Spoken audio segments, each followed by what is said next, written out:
Hello అందరికి welcome to our YouTube channel darling sisters. Kanuma special మా ఇంట్లో బోటి కర్రీ చేసుకుంటాము. దానికి మసాలా కోసం కావాల్సిన పదార్థాలు: ఎర్రగడ్డలు,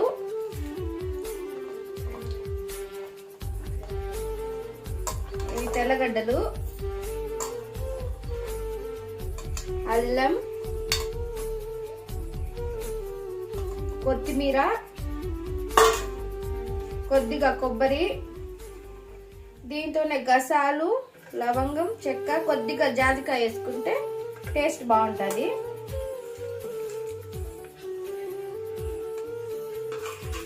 ఇందులోకి టమాటాలు.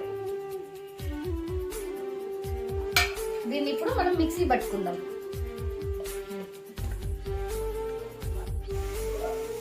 ముందుగా స్టవ్ వెలిగించుకొని ఒక కడాయి పెట్టుకోండి.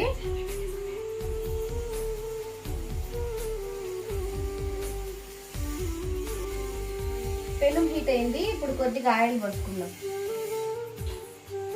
ఇప్పుడు ఆయిల్ హీట్ అయింది. దీంతో మనం ఇందాక మసాలా పట్టుకున్నాం కదా, దాన్ని వేసుకున్నాం.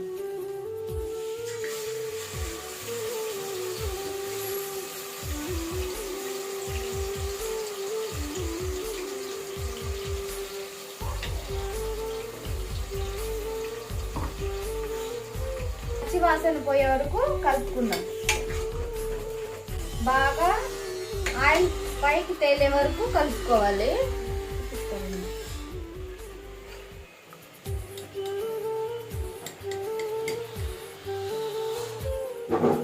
మసాలా బాగా ఆయిల్ పైకి తేలే వరకు కలుపుకున్నాం కదా. ఇప్పుడు బాగా కడిగి పెట్టుకున్న బోటీని వేసుకుందాం.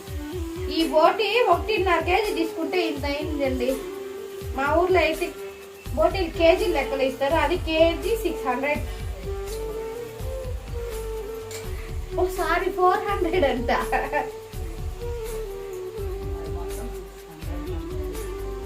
ఈ బోటీ వాల్యూ 600 అంట.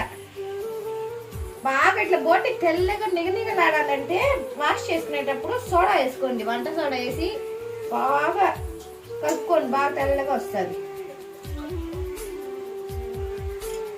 బోటీ క్లీనింగ్ వీడియో కావాలంటే చెప్పండి, ఈసారి క్లీన్ చేసినప్పుడు చూపిస్తాం.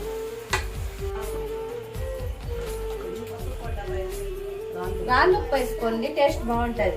కొద్దిగా వేస్తానా మళ్ళీ టేస్ట్ చూసి వేసుకోవచ్చు. ఎక్కువ అయిపోతే మళ్ళీ తినలేం కదా. కొద్దిగా వేసుకోండి, లేకపోతే చాలా పసుపుగా ఉంటది. చూడండి బాగా ఉడుకుతుంది. కొద్దిసేపు బాగా దీంతో మసాలాతోనే ఉడికిస్తే దీనికి బోటికి బాగా పడుతుంది. తర్వాత మనము మిరప్పొడి వేసుకున్నాం. కొద్దిసేపు బాగా కుక్ అవనిద్దాం. దీంతోనే మిరప్పొడి, మేము ఈ మిరప్పొడి ఇంట్లోనే ఆడించుకుంటాము. 2.5 స్పూన్ ధనియాల పొడి, ఇది కూడా ఇంట్లోనే.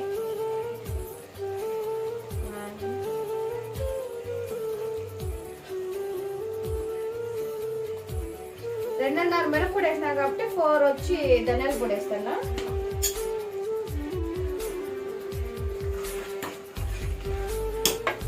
వాటర్ ఏం పోయకుండా ఇప్పుడు ఈ మసాలాతోనే కొంచెం బాగా కుక్ అయ్యేలాగా పెట్టుకుందాం. నాకు మసాలా పట్టుకున్నాం కదా, మిక్సీ జార్లో నీళ్ళు కూడా వేస్ట్ చేయకుండా దీంతోనే పోసేసుకోండి. వాటర్ కొద్దిగా ఎక్కువగానే పోసుకోండి, ఎందుకంటే బోటి అంత త్వరగా ఉడకదు కాబట్టి. ఒక 5-6 విజిల్ అన్నా రావాలి. మరీ ఎక్కువ ఉంటే ఎక్కువ ఎన్న పోసే పోతారు, చూసుకొని పోసుకోండి వాటర్.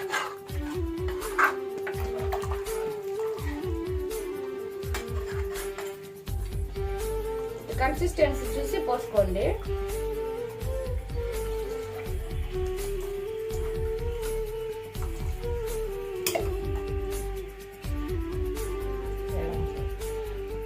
మూత పెట్టుకొని ఒక 5-6 విజిల్ రానిద్దాం. చూడండి కలర్ ఎంత బాగా వచ్చిందో.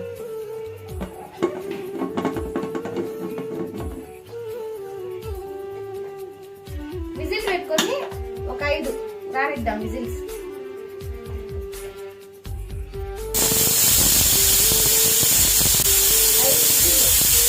ఒకసారి దింపుకున్నాం కదా, దానికి తిరగపాత వేసుకున్నాం. టేస్టీగా ఉంటుంది.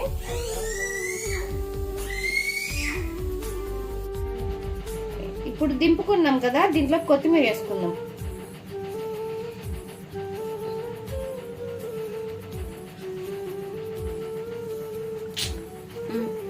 ఇప్పుడు వేడిగా ఉన్న ఈ నూనెలోకి ఆవాలు వేసుకుందాం.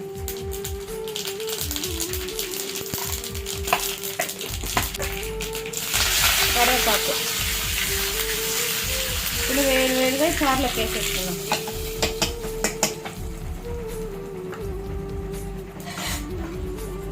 చూడండి బోటి కర్రీ ఎంత యమ్మీగా వచ్చిందో.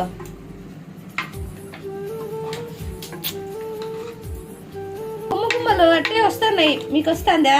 ఓ మీరు చూడలేరు కదా, మీ బదులు నేనే గుమ్మగుమ్మలు ఏంటది ఆస్వాదిస్తాను.